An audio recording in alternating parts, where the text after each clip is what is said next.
Yo les fanatiques!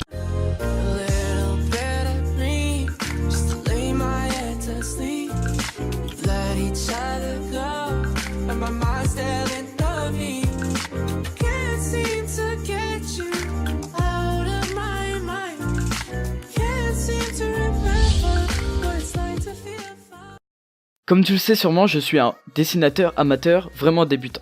Je dessine depuis moins d'1 an. Je sais, je m'y prends un peu tard, mais mieux vaut tard que jamais. J'ai commencé le dessin sur une tablette graphique à 40€. À l'époque c'était suffisant, mais elle a tenu 2 mois. Donc j'ai investi dans une tablette à écran plus chère que j'ai eu pour 500€. Ouais, c'est cher. Bref, je conseille à tous les gens qui veulent se lancer dans le dessin de commencer par une petite tablette, ça fera largement l'affaire.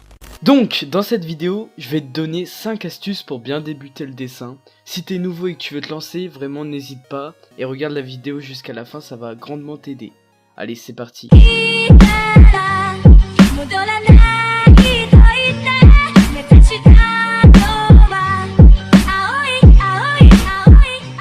La première astuce consistera à bien choisir son logiciel. Personnellement, je te conseille vraiment de choisir ton logiciel selon ton style de dessin. Pour les dessins un peu cartoon, j'utilise Pen2Say. C'est un logiciel vraiment simple d'utilisation, je le conseille si tu viens de commencer le dessin. Pour les dessins style manga, j'utilise Clip Studio Paint. Un logiciel plus compliqué, mais personnellement j'arrive à m'en sortir. Je le trouve plus complet, puis les outils sont plus utiles pour le manga.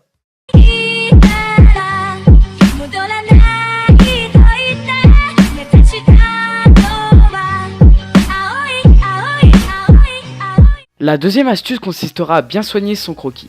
C'est un truc que peu de gens font car ils se disent que c'est qu'un croquis, alors que c'est le plus important. Le croquis est la base même de votre dessin. Si le croquis est bâclé, le rendu final sera de moins bonne qualité. Je vais te montrer un exemple de ce que je faisais avant et ce que je fais maintenant.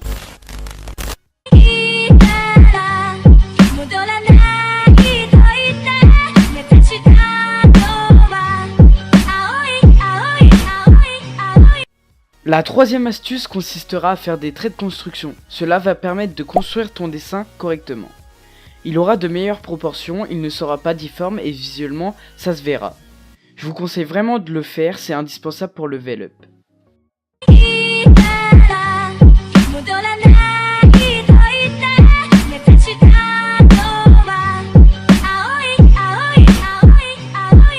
La quatrième astuce sera basée sur l'œil. Oui, parce que je vois souvent cette erreur et ça t'aiderait vachement. Donc si t'as envie de changer la direction de la vue de ton personnage, ne fais surtout pas bouger la pupille.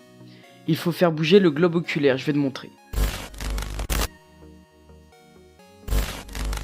Le visuel n'est pas forcément dérangeant, mais c'est pas du tout réaliste. Regarde bien ton œil et dis-moi si ta pupille bouge.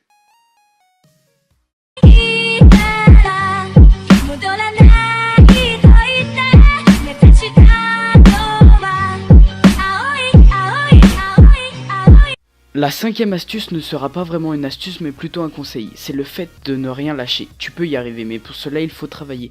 Si ton rêve c'est de savoir dessiner comme un pro, ne lâche rien. Si t'es motivé, tu peux tout réussir. Sur ce...